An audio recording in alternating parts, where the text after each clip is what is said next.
받은 모세는 그 부르심에 순종합니다. 우리가 3장 4장의 내용을 쭉 그 하나님과의 대화를 들어보면 순종 안 할 것 같고 요나처럼 다른 곳으로 도망갈 것 같은 분위기인데, 그런데 놀랍게도 하나님의 말씀에 바로 순종합니다. 오늘 본문이 그것을 말하고 있어요. 그가 돌아가서 장인 이드로에게로 돌아가서 애굽에 있는 형제들이 아직 살아있는지 알아보려고 제가 애굽을 가겠습니다. 다녀오겠습니다. 라고 미디안을 떠납니다. 그러니까 애굽을 향해서 출발합니다. 여러분, 선지자 요나도 하나님 말씀을 받았어요. 그리고 니느웨의 죄악이 내게 상달했으니 가서 그들을 쳐서 말씀을 회개의 메시지를 전해라 라는 메시지를 사명을 받았어요. 그런데 요나가 어떻게 했습니까? 니느웨를 가지 않고 욥바로 내려가서 다시스는 스페인이에요. 스페인으로 가는 배를 타고 갑니다.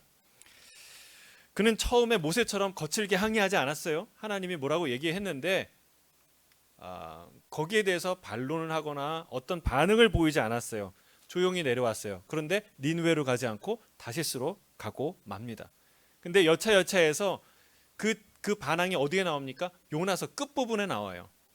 차라리 나를 죽여주십시오. 내가 죽는 게 낫겠습니다. 라고 하나님께 항변하는 모습이 끝에 가서 나오죠. 여러분, 요나와 이 모세를 비교해 보면 모세가 얼마나 성숙하고 정직한 사람이었는지 알 수 있습니다. 이 모세는요, 처음부터 하나님 앞에 자신의 마음을 숨기지 않았어요. 다 터놓고 자신의 연약함과 대면하는 것, 하나님의 그 부담스러운 그 요구와 대면하는 것을 회피하지 않았다는 사실이에요. 여러분, 우리는 보통 하나님께서 엄청난 메시지 얘기를 하시면요, 잠깐 눈을 감는 그런 경향이 있어요. 약간 못 들은 척하고 뒤로 잠깐 밀어두는 그런 경향이 있죠. 예를 들어 원수를 사랑하라 말씀하면 그냥 네, 좋은 말씀이죠. 이런 말도 안 해요. 그냥 이렇게 뒤로 살짝 밀어둬요. 예. 그게 어떤 걸 의미하는지, 어떤 부딪힘과 변화를 요구하는지 대면하지 않습니다. 슬쩍 외면하는 것이죠. 쓸데없이 문제 제기를 했다가 강력하게 저항하다가 이 모세처럼 설득 당할 수밖에 없다는 사실을 알기 때문에 피하는 거예요. 근데 실제 이게 가장 적극적인 거부입니다. 왜냐하면 한다고도 분명히 내가 안 했고 안 한다고도 분명히 안 했기 때문에 이 상황을 피할 수 있는 가장 현명한 확실한 방법이 되기 때문에 그렇습니다. 하나님은요, 모세처럼 막 이게 불편한 마음을 드러내고 저항하는 사람을 불편해 하실까요? 아니면 요나처럼 슬쩍 넘어가는 사람을 더 불편하게 생각하실까요? 저는 후자라고 생각해요. 왜냐하면 우리가 그런 걸 경험해요. 여러분, 누구한테 문자를 보냈는데 뭐 중요한 의견과 생각이 있어서 보낸 거 아니겠습니까? 문자를 보냈는데 거기에 대해서 반대하는 또는 어떤 질문과 자기 의견을 적극적으로 보내는 사람이 불편합니까? 아니면 보냈는데 아무 대답이 없는 사람, 그런 사람이 더 불편합니까? 후자죠.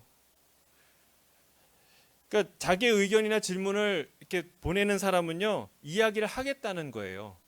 근데 응답이 없는 사람은 관심이 없다, 내지는 당신과 얘기하기 싫다, 얘기하고 싶지 않다라는 의미로 해석될 수 있기 때문에 더 부담스러운 거죠. 그래서 여러분, 이게 비밀인데, 원리인데, 진정한 실제적인 영적 성장은 언제 일어나느냐?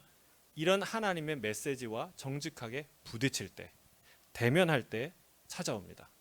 그게 긍정적인 감정이든 혹은 부정적인 감정이든 모세처럼 그 문제와 부딪혀야 한다는 거예요. 모세가 비록 광야에서 허송세월 보내는 양측의 노인으로 보였지만 사실은 그 사람의, 이 모세의 정신과 영혼이 매우 건강한 사람이었다는 것을 알 수 있어요. 자기 허세에 있지 않고 또 막 그냥 위축돼서 막 쫄지 않고 여러분, 하나님의 말씀을 이해하고 반응하고 순종하고 하는 이런 놀라운 건강한 영적 태도를 갖고 있지 않습니까? 하나님이 하시는 말이 뭔지 정확하게 알았어요.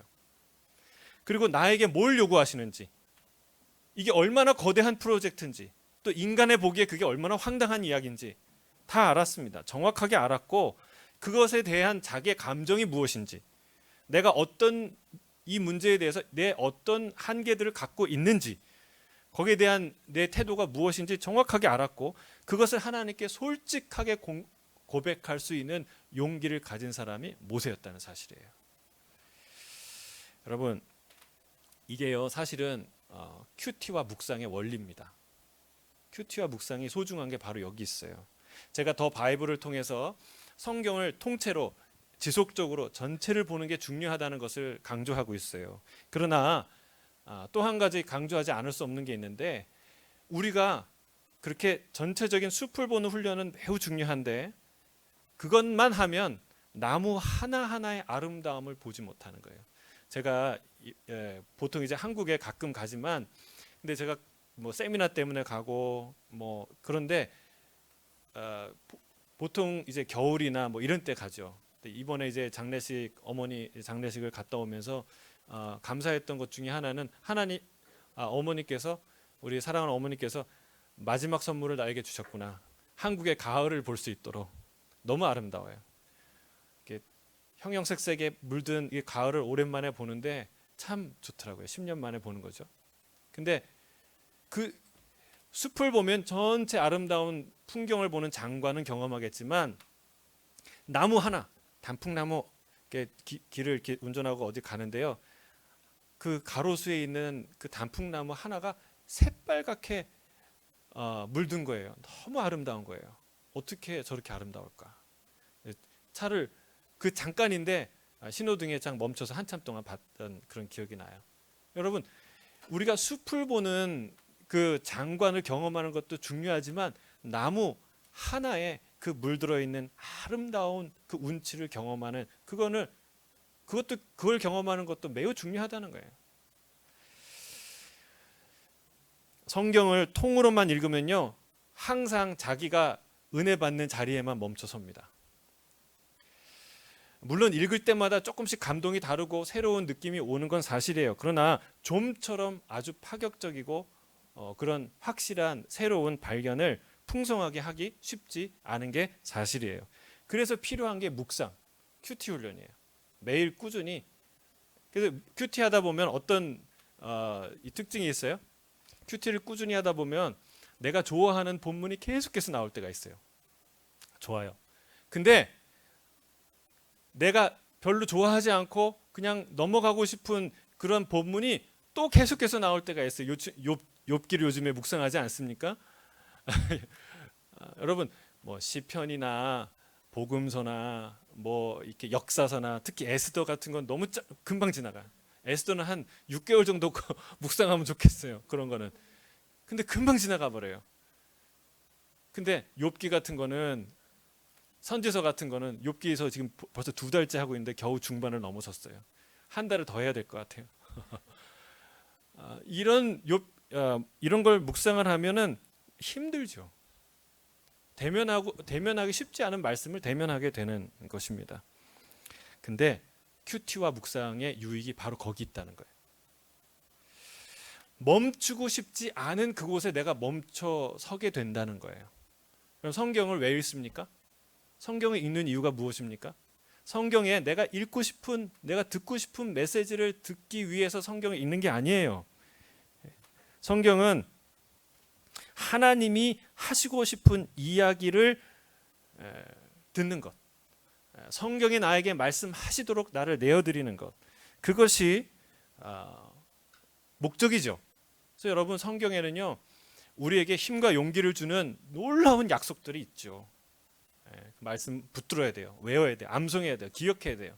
근데 동시에 우리의 어리석음을 깨닫게 하고 우리의 죄를 드러내고 우리의 회개를 촉구하는 말씀이 그 안에 있어요. 때로는 믿어지지 않은 것을 믿으라고 얘기하고 할 수 없는 것을 하라고 하시는 하나님의 말씀이 그 안에 있어요. 여러분, 이 모든 것이 동시에 우리 안에서 작동될 때 비로소 우리의 영혼은 성장한다는 사실이에요. 저는 이 모세 이 출애굽기를 다룰 때 모세가 하나님께 막 반문하고 질문하고 자기 의견을 뭐 가감없이 막 툭툭 얘기하고 이런 모습을 부정적으로 다루지 않았어요. 여러분 눈치채셨겠지만 이 사람 믿음이 없다, 불순종의 사람이다, 이런 사람 하나님이 변화시킨다, 믿음의 사람으로 바꾸신다, 이렇게 다루지 않았어요. 오히려 그것이 매우 인간적이고 건강한 반응이라는 그런 암시를 드렸어요. 그게 바로 이런 이유예요.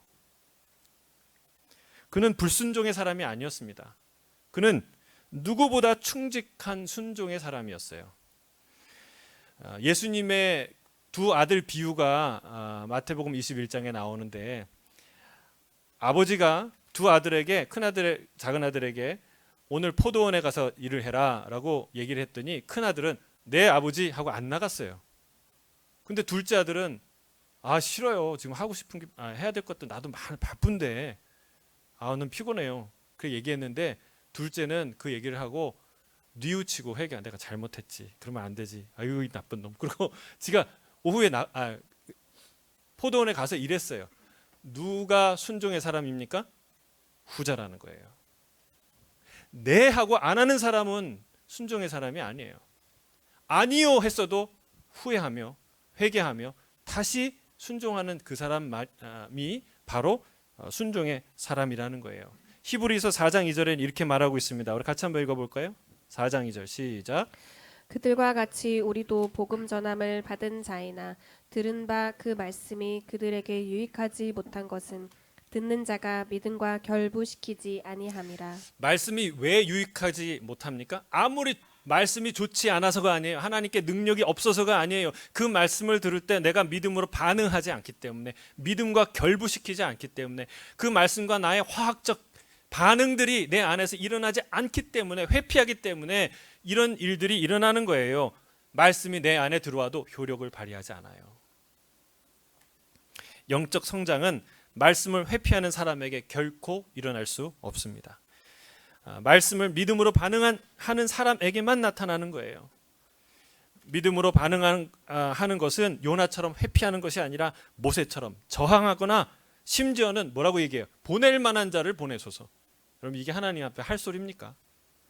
그런데 그렇게 거부하는 모습을 나타낼지언정 그는 반응하고 있었다는 거예요. 하나님 말씀에.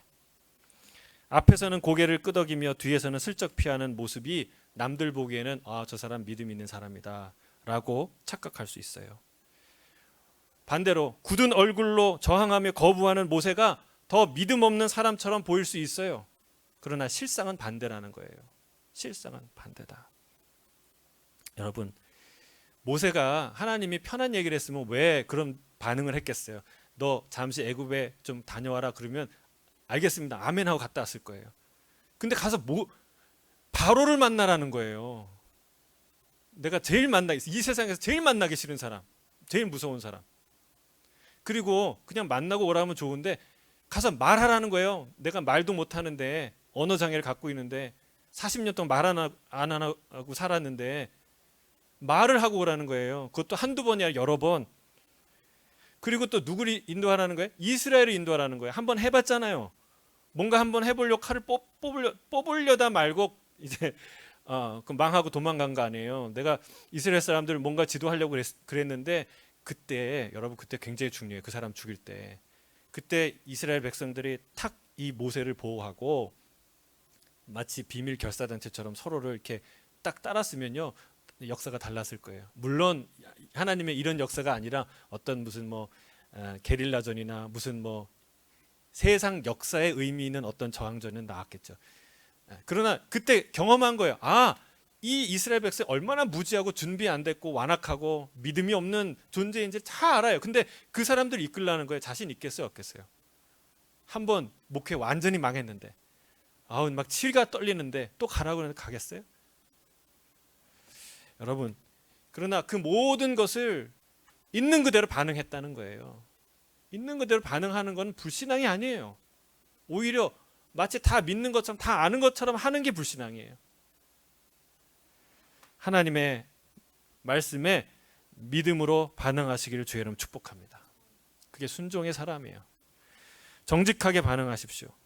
때로는 뜨겁기도 하고 때로는 아프기도 할 수 있어요. 받기 어려운 말씀일 수도 있어요. 욥도 뭐라고 얘기하냐면 욥기를 보면서 참 많은 걸 배워요. 욥이 내 안에 반항하는 마음과 근심이 있다라고 고백합니다. 욥기 23장 2절에. 왜 그래요? 그가 이렇게 얘기해요. 내가 받는 재앙이 나의 탄식보다 더 무겁기 때문이다. 여러분, 이건 정직한 반응이에요. 믿음의 반응이, 살아계신 하나님 앞에서 솔직하게 나를 드러내는 믿음의 사람, 순종의 사람이 하는 얘기야. 내 안에 반항의 마음이 있다. 막 그냥 들이받고 싶은 마음, 거부하고 싶은 마음, 이 마음이 있다는 거예요. 여러분, 그게 불신앙과 불순종이 아니라는 것을 우리가 알 수 있습니다. 우리가 늘 하나님의 말씀에 이사야처럼 내가 여기 있나이다, 나를 보내소서, 이렇게 믿음의 고백을 할 수 있는 게 아니죠. 그렇게 반응 못할 수가 있습니다. 그러나 끝까지 모세와 같이 미루지 않고 회피하지 않고 하나님 앞에 반응할 때에, 그럴 때 우리 안에 진정한 순종이, 진정한 믿음이 일어날 줄로 믿습니다. 그게 바로 순종의 사람이라는 거예요. 영적 성장이 일어나게 되는 것이죠. 순종의 사람처럼 보이는 불순종의 사람이 아니라 불순종의 사람처럼 보이더라도 순종의 길을 가는 저와 여러분이 되시기를 주의 이름으로 축복합니다. 아멘. 자, 20절인데요. 모세가 미디안 광야를 떠나 애굽을 향하는 그 장면을 이렇게 묘사합니다. 기록합니다. 20절이에요. 함께 읽겠습니다. 모세가 그의 아내와 아들들을 나귀에 태우고 애굽으로 돌아가는데 모세가 하나님의 지팡이를 손에 잡았더라. 자, 하나님께서 3장부터 이 장면도 중요한데 그 앞에 17절 3장부터 4장까지 긴 대화를 마무리하는 게 4장 17절이에요. 거기도 지팡이가 등장해요. 같이 한번 읽어볼까요? 시작.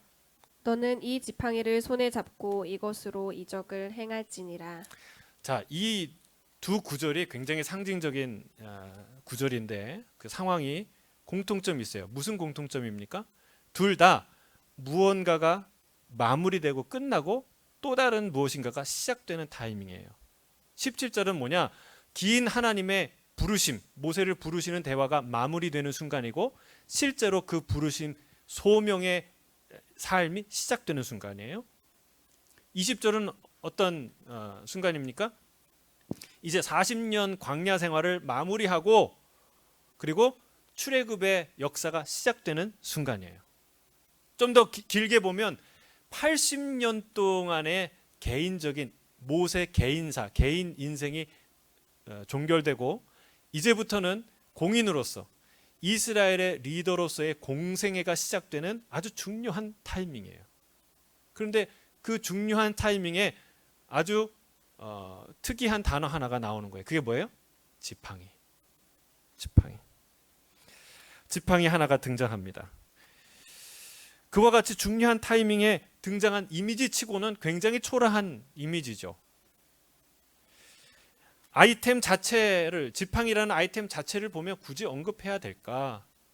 그럴 필요 없는 아이템이에요. 왜냐하면 우리는 보통 일상적으로 하는 것들은 특별히 언급을 안 하는 편이죠. 예. 뭐 예를 들면 안경을 맨날 쓰는 사람이 그가 안경을 썼더라 이렇게 언급하지 않아요. 우리 지훈 형제가 매일 안경을 쓰는데 안경을 쓰니까 그 언급 안 하잖아요. 오늘은 안경을 쓰고 찬양 인도를 하네. 아까 안 썼나요?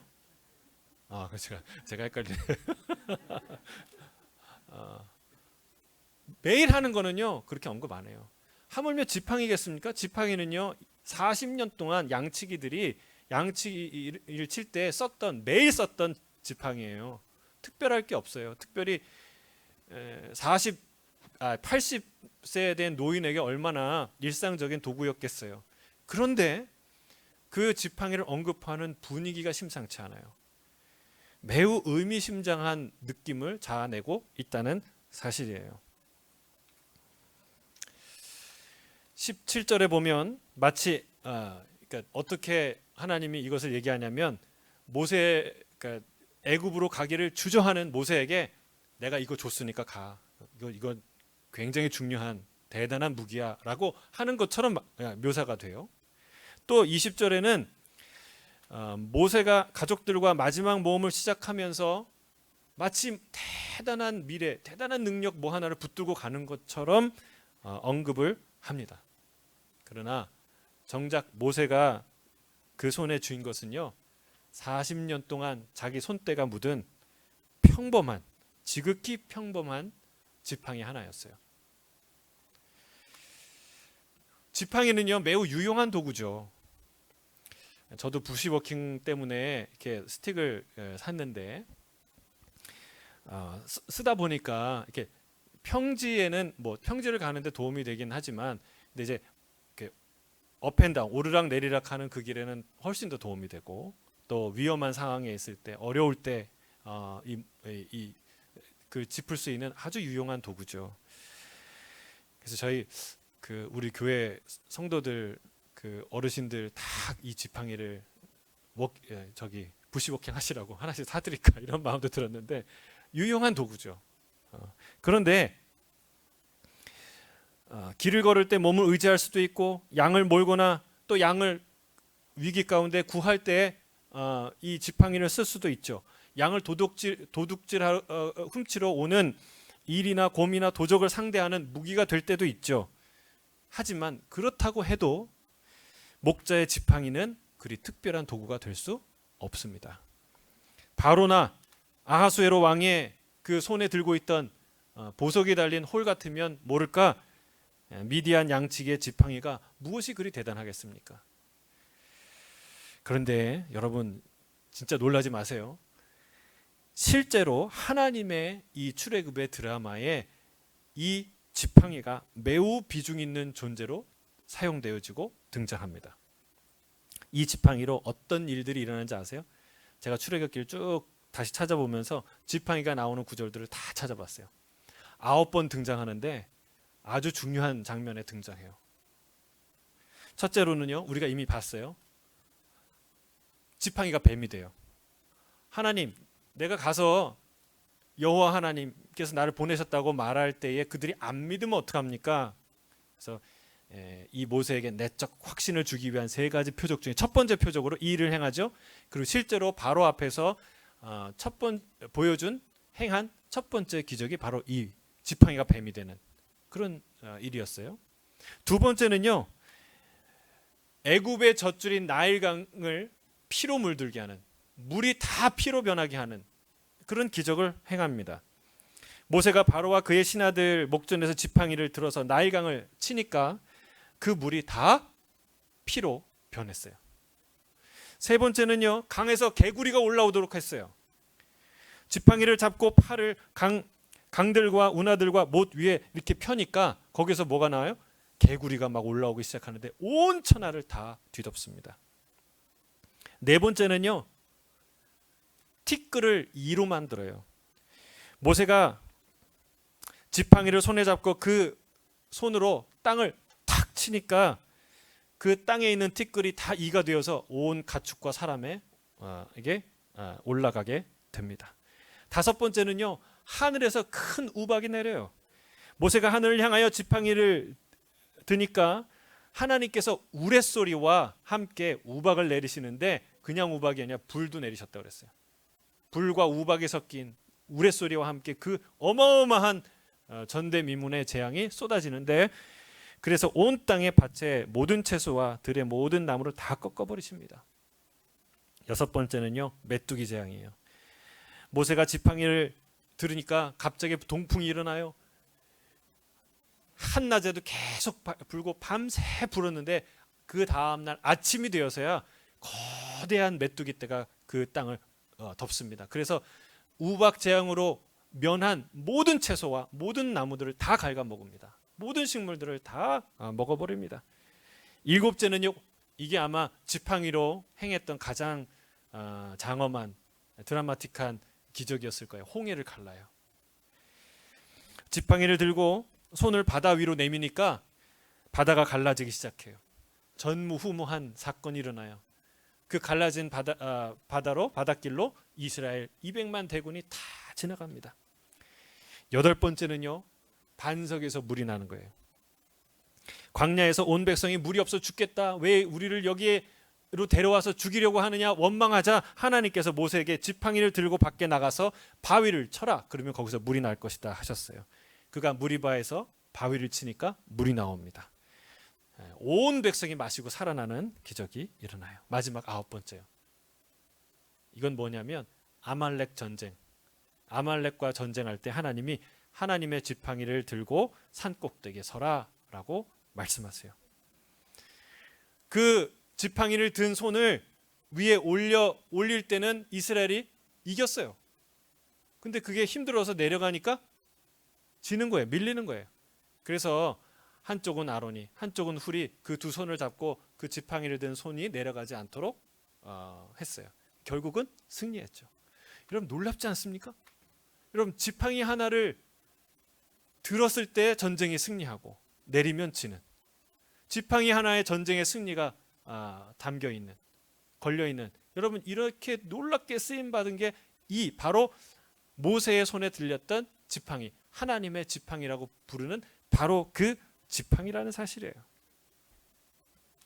여러분 하나님이 지극히 평범한 막대기 하나를 아주 위대한 승리의 도구로 사용하신다는 사실입니다. 만약에 4장 17절 앞에 이런 구절이 있었으면 우리가 좀 납득이 되거나 감동이 좀 더 왔을 거예요. 그러니까 제가 한번 써봤어요. 이런 삽입 구절이 거기 있었다 하면, 하나님의 사자가 모세를 향하여 팔을 들자 모세의 지팡이가 높이 떠오르더니 말할 수 없는 밝은 빛을 발하는 중에 여호와의 이름이 새겨지더라. 이에 모세가 지팡이를 다시 손에 잡으니라. 이런 말은 없어요. 만약에 이런 말이 있었다면 굉장히 드라마틱했을 거예요. 깔끔하게 다듬어지거나 금으로 도금되거나 사자나 독수리의 놀라운 형상이 새겨지거나 보석이 박히거나 했다면, 그런 지팡이라면 멋있었을 거예요. 그럴만해 보였을 거예요. 또 하늘에서, 그러니까 올라갔다가 하늘에서 다시 내려온 지팡이였다면 좀 더 멋져 보였을 거예요. 실제로 모든 이 사람들의 소설 속에는 그런 마법의 지팡이가 등장합니다. 세계적인 베스트셀러 해리포터를 보셨습니까? 영화화돼서 아이들은 아마 거의 다 봤을 거예요. 그 해리포터에 보면은 아주 화려하고 파워풀한 마법 지팡이들이 등장합니다. 제가 인터넷에서 쭉 찾아보니까 제가 해리포터를 한두 편은 봤지만 영화로, 책도 안 읽고 뭐 그 잘 스토리를 모르겠어요. 근데 또 지팡이만 정리한 문건들이 있더라고요. 참 대단해요. 무슨 거기에 마법 주문만 뭐 그 정리한, 인물만 뭐 정리한 문건들이 다 있는데, 아무튼 그거를 보니까요, 해리포터가 아주 대단한 그 마법 봉을 쓰는 거예요. 그러니까 무슨 재질로 만들어졌는가, 무슨 나무, 또 그 안에 어떤 심을 넣었는가, 그리고 어떤 그 재료를 첨가해서 만들어졌는가에 따라서 지팡이의 파워가 결정되는 거예요.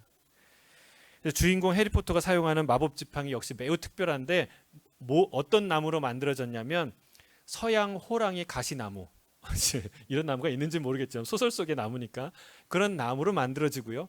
거기에 불사조의 꼬리 깃털을 넣어서 만든 게 그가 사용하는 지팡이였어요. 마법 지팡이. 그러니까 이게 거기에서는요, 마법 지팡이가 그 자체가 능력을 갖고 있어서 스스로 그 마법사와 함께 이렇게 작동하면서 스스로 능력을 배양시키기도 하고, 그리고 스스로 마법을 행하는 일까지 하는 게 이제 마법 지팡이로 묘사되는 거예요. 근데 이건 어디까지나 소설 속에 있는 마법 지팡이죠. 그러나 모세가 손에 잡은 지팡이는 어떤 지팡이예요? 그런 지팡이가 아니에요. 그냥 40년 동안 광야에서 썼던, 양치기가 썼던, 손때 묻은 그런 아주 지극히 평범한 지팡이였다는 사실입니다. 하나님께서 하늘에서 새로 내려주신 것도 아니고 새롭게 단장된 것도 아니고 그 흔한 보석 하나, 우리에게는 흔하지 않지만 하나님께는 흔하지 않습니까? 그 흔한 보석 하나 박아주지 않았던 그런 날 것 그대로의 지팡이예요. 이름만 바뀝니다. 하나의 지팡이에서 하나님의 지팡이로 딱 한 자만 추가됐어요. 이름만 바뀌어요. 여러분, 여기에는 놀라운 의미가 있습니다. 3장 4장의 결론이 뭐예요? 지팡이라는 거예요. 하나님의 그 긴 대화, 모세와 나누는 그 모세를 설득하는 대화의 결론은 뭐예요? 지팡이라는 거예요. 하나님이 친히 언급하시고 지목하신 단어예요. 왜 지팡이를 언급하셨습니까? 하나님이 뭐라고 말씀하십니까? 너는 이 지팡이를 손에 잡고 이것으로 이적을 행할지니라. 내가 이 지팡이를 통해 기적을 행할 것이라고 말씀하는 거예요. 물론 하나님이 지팡이 없이도 기적을 행하시는 분이시죠.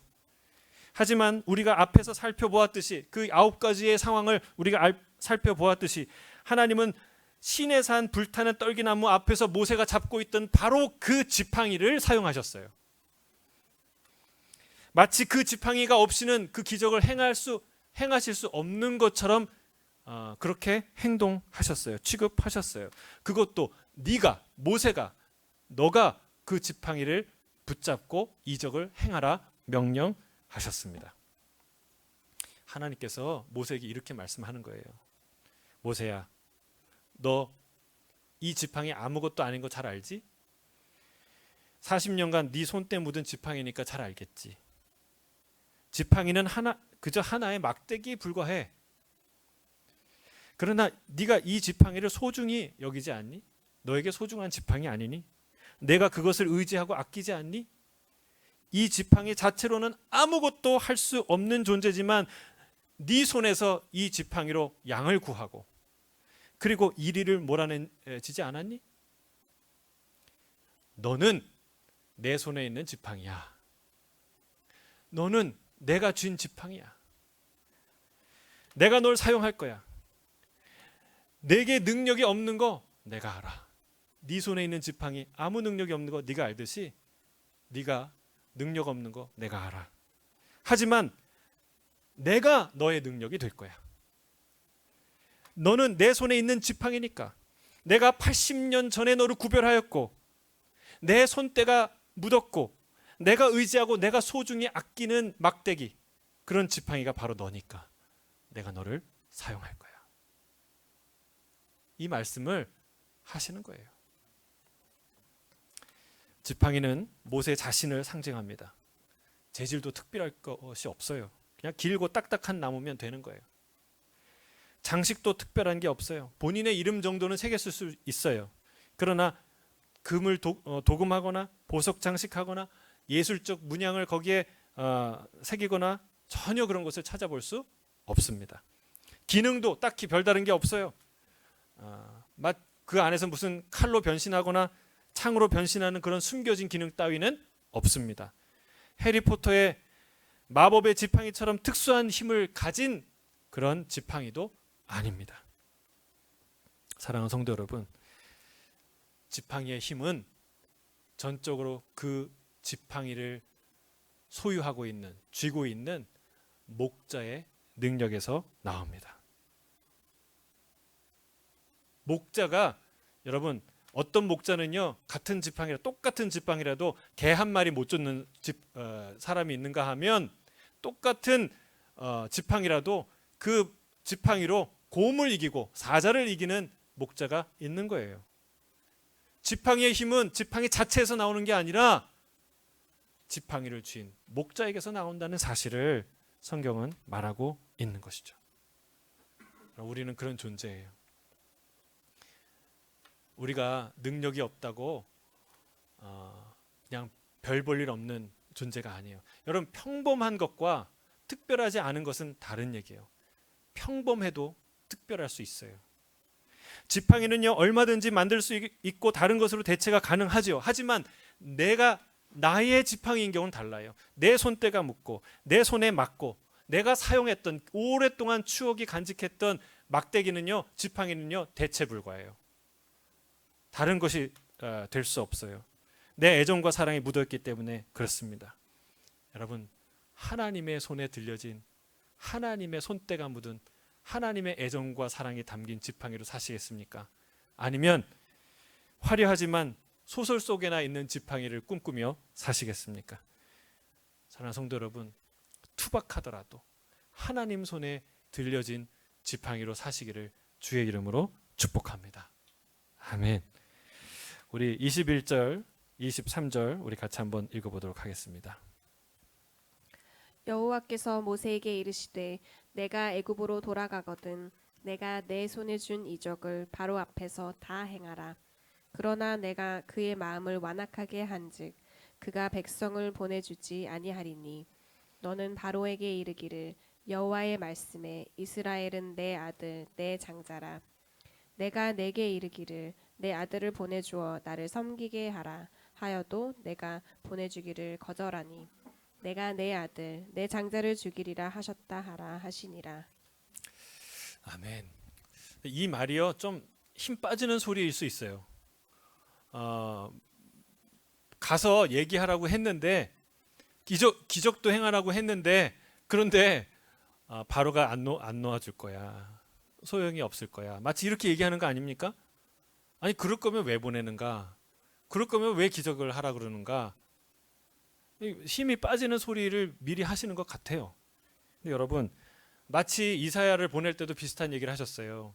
이사야를 보낼 때 뭐라고 얘기하십니까? 너희가 듣기는 들어도 깨닫지 못할 것이요 보기는 보아도 알지 못하리라 하라.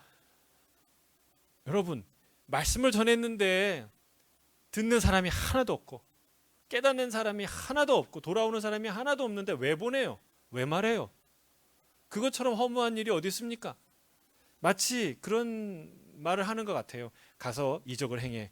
그런데 그 이적이 먹히지 않을 거야. 여러분 이걸 깨달아야 됩니다. 내가 전한다고 다 듣는 거 아니고 다 믿는 거 아니고 다 회개하는 거 아니라는 사실을 알아야 해요. 심지어 내가 기적을 행할 때에도 다 믿고 다 회개하고 다 따르는 것 아니라는 사실을 알아야 합니다. 왜냐하면 이것은 지팡이의 싸움이 아니고 모세의 싸움이 아니기 때문에 그렇습니다. 이건 누구의 싸움이에요? 하나님의 싸움. 목자의 싸움이기 때문에 그렇습니다. 내가 지팡이의 역할을 다 해도 놀라운 기적, 뱀이 되고 물을 피로 변하고 이런 기적들을 행해도 원수가 꿈쩍하지 않을 수 있다는 거예요. 여러분 이것은 목자의 싸움이에요. 우리의 신앙의 싸움은 궁극적으로 본질적으로 목자의 싸움이에요. 이 싸움에서 지팡이는요 지팡이의 역할을 하면 되는 거예요. 이게 중요해요. 지팡이는 지팡이의 역할을 하면 돼요. 하나님께서 이렇게 말씀하는 거예요. 내가 싸울 거다. 내 싸움이다. 내가 이 일을 성취할 것이다. 네가 바로와 싸우겠지만 이것은 본질적으로 내 싸움이야. 왜? 내 아들을 빼내기 위한 싸움이기 때문에 그래. 치열할 거야. 죽어야 끝나는 전쟁이야. 그가 내 아들을 내주지 않기 때문에 내가 그 생명을 빼앗게 될 거야. 그래야 끝나는 싸움이야 라고 모세에게 우리에게 하나님이 말씀해 주시는 것입니다. 내가 능력이 없어서 못 이기는 거야. 내가 별 볼 일 없어서 이기지 못하는 거야 라는 말씀이 아니라는 것을 알아야 돼요. 여러분 네가 능력이 없어서 못 이기는 게 아니라 내 싸움이기 때문에 타이밍이 그때는 이길 타임이 아니야. 결국은 내가 이길 거야 라고 말씀하는 거예요. 낙심하지 말고 너는 싸움에 집중하라. 지팡이의 역할에 충실을 다하라 라고 하나님께서 말씀하는 거예요. 여러분 우리가 언제 낙심합니까? 언제 넘어집니까? 이게 내 싸움이라고 생각할 때 넘어져요. 낙심해요. 이기면은 내가 잘나서 기적을 행해서 내 능력이 나타나서 이겼구나. 또 지면은 내 능력이 부족해서 나는 쓸모없는 인간이구나. 믿음도 없고 능력도 없고 아무것도 없구나. 이렇게 생각할 때 무너져요. 하나님이 뭐라고 얘기하는 거예요? 너의 싸움을 하려고 할 때 너는 무너지는 거야. 나를 의지하고 나와 함께 해. 너는 내 손에 있는 내 지팡이야. 하나님의 지팡이야. 반드시 내가 너를 사용할 것이고 이 전쟁에서 승리를 누리게 될 거야. 주님이 그렇게 말씀하시는 것입니다. 오늘 말씀을 정리합니다. 모세처럼 순종의 사람 되시기를 주의 이름 축복합니다. 하나님의 말씀을 정직하게 믿음으로 반응하며 사시는 저와 여러분이 되길 바랍니다. 하나님 손에 들려진 하나님의 지팡이 되시기를 주의 이름 축복합니다. 내 싸움이 아니라 하나님의 싸움임을 알고 낙심하지 말고 믿음으로 끝까지 승리하는 저와 여러분이 되시기를 주의 이름으로 축복합니다. 함께 기도하겠습니다. 사랑하는 주님, 주의 말씀에 요나처럼 회피하지